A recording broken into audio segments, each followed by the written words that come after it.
সবাইকে শুভেচ্ছা। আজকে একটা বিষয় নিয়ে একটু আলোচনা করতে চাই, যেটা আসলে আমার কাছে মনে হয়েছে আর কি আপনাদের কাছে এই বিষয়টা নিয়ে একটু আলোচনা করার জন্য। আমাদের সিলেটের লোকসঙ্গীত আমরা অনেকেই করি, অনেকেই জানি।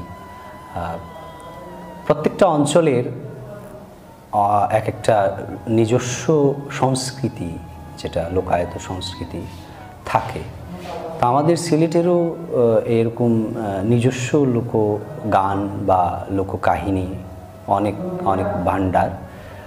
বিশেষ করে যারা আমাদের সিলেটের বড় বড় বিজ্ঞ লেখক, তারাই এই বিষয় নিয়ে অনেক চর্চা করেছেন, অনেক লেখালেখি করেছেন। প্রতিটা অঞ্চলের নিজস্ব লোকসংস্কৃতি, আমাদের সিলেট অঞ্চলের বিশাল সম্ভার।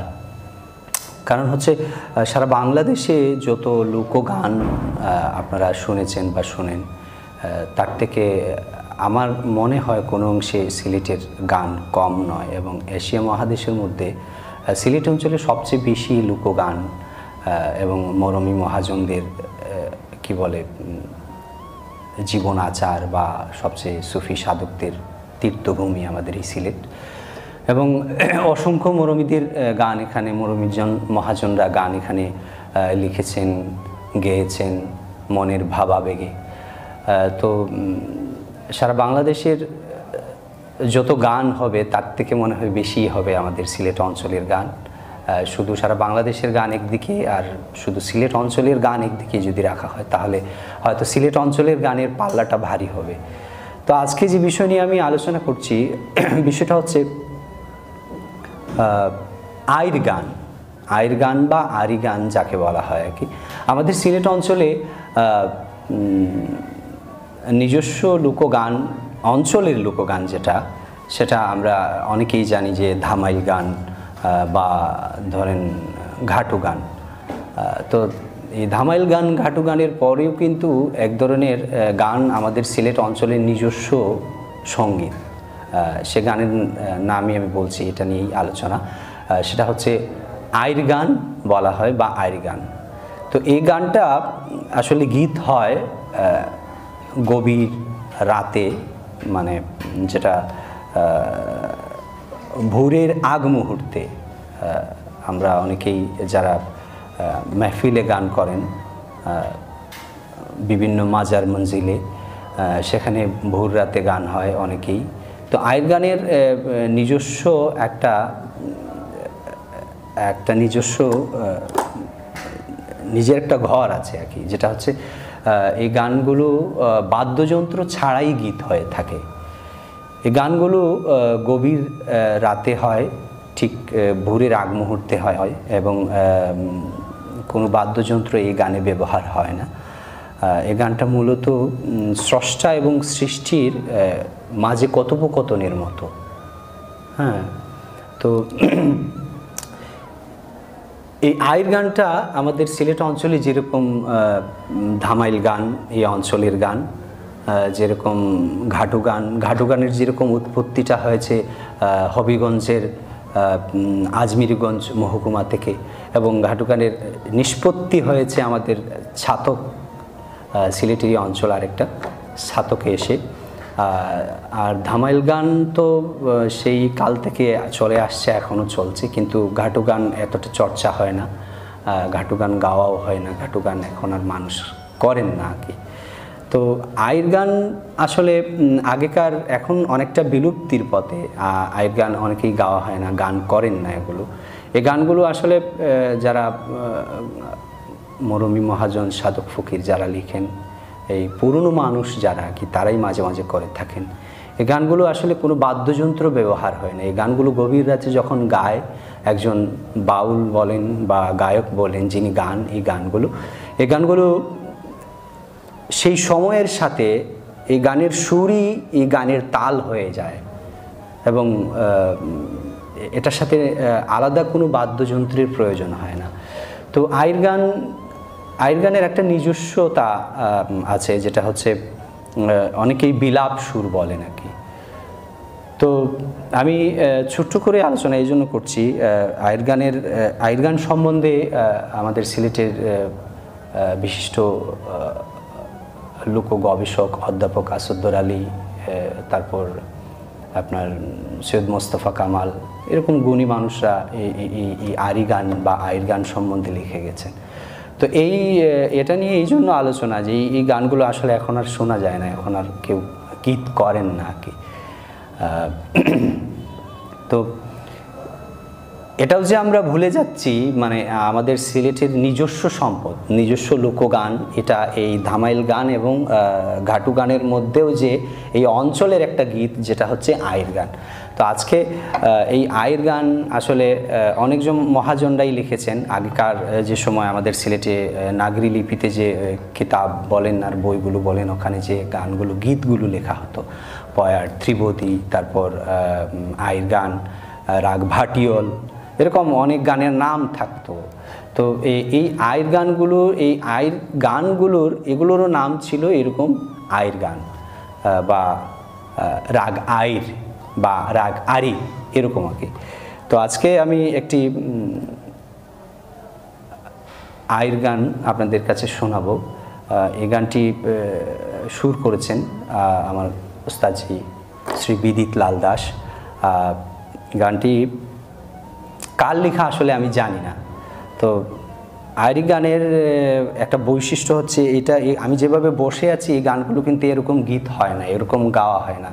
অনেকটা আমরা যখন নামাজে বসি যেরকম হাঁটু ভেঙে এরকম বসে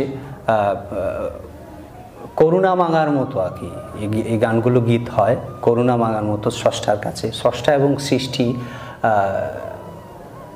একাকার হওয়ার মতো কথাগুলো। মানে আমি আমার জীবনের যা পাপ পুণ্য সব কিছু আমার স্রষ্টার কাছে নিবেদন করছি, আমি ক্ষমা প্রার্থনা করছি, এরকম আর কি এই গীতগুলো। এই জন্য এই গীতের সাথে কোনো ধরনের বাদ্যযন্ত্রের প্রয়োজন হয় না। তো আমি চেষ্টা করছি আপনাদের শোনানোর জন্য, আশা করি ভালো লাগবে। কালিয়া সোনা দাসীর প্রতিনি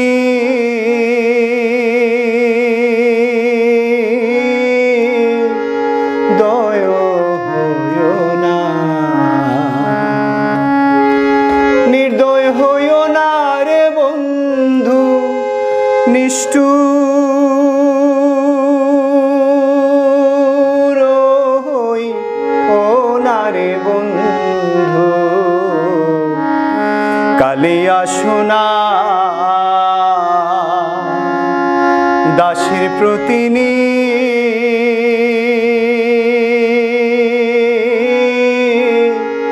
দয় হইও না।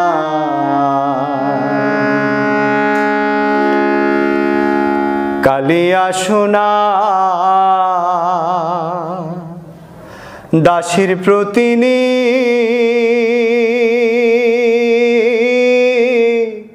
দয় হইও না।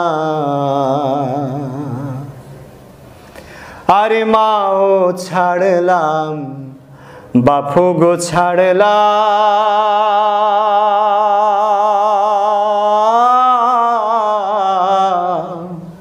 ছাড়লাম আপন ভাই, এগো মাও ছাড়লাম, বাপু গো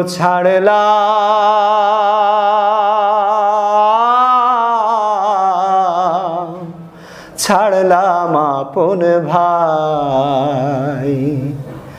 তুই বন্ধুর পীড়িতির লাগি দেশে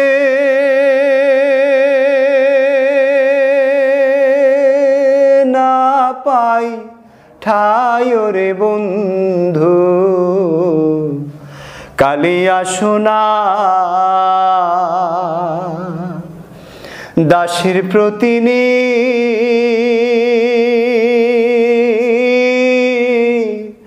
দয় হইও না।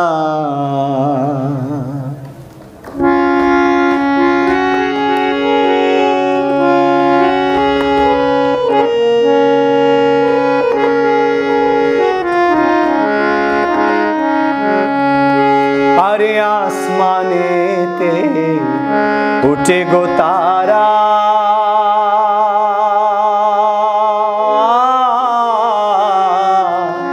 ছিন্ন ভিন্ন হইয়া, আসমানেতে উঠে গো তারা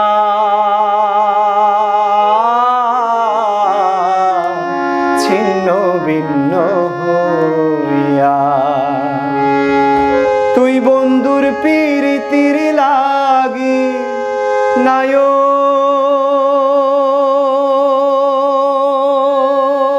করলাম মানারে বন্ধু, কালিয়া সোনা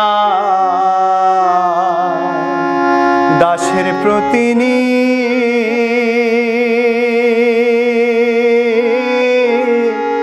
দয় হইও না, নির্দয় হইও না রে বন্ধু, নিষ্ঠুর হইও না রে বন্ধু, কালিয়া সোনা দাসের প্রতিনি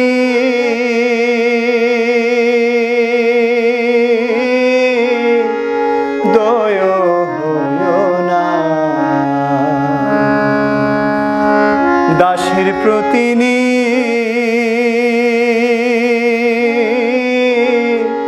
দয় হইও না,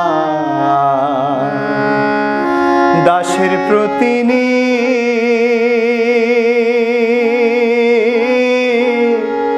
দয় হইও না। এই ছিল আরি গান কি বা আইর গান আমরা যাই বলি। তো আমি আসলে চেয়েছিলাম এই গানগুলো আপনাদের, এই গানটি আর কি আপনাদের কাছে তুলে ধরার জন্য। জানি না কতটুকু ভালো লাগবে বা কতটুকু বোঝাতে পেরেছি, তবে এটুকুই বলতে চাই, মানে আমাদের সিলেট অঞ্চলের ধামাইল গান এবং ঘাটু গানের গীত আমাদের এই আইর গান বা আরি গান। সবাই ভালো থাকবে।